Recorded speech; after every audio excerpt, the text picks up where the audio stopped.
Say that ruling shall be on 24th of April 2025. Taking note that the other matters, the other decisions I need to make the rest of the week. I even have a manslaughter case this week.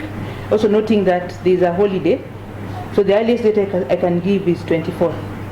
Noting that Wednesday is a civil day, so I've ensured that I've given the earliest convenient date.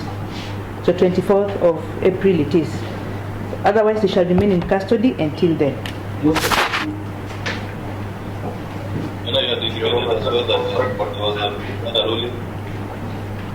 Yes?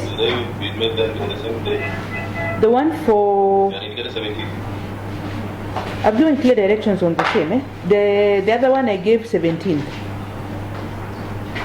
Yes. Only come on the same day? No.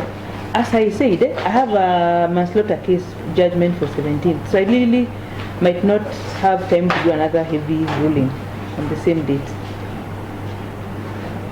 Noting the amount of submissions that already parties have given, I require time to really look into everything that parties have said.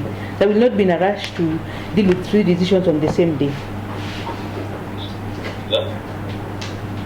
So see you then.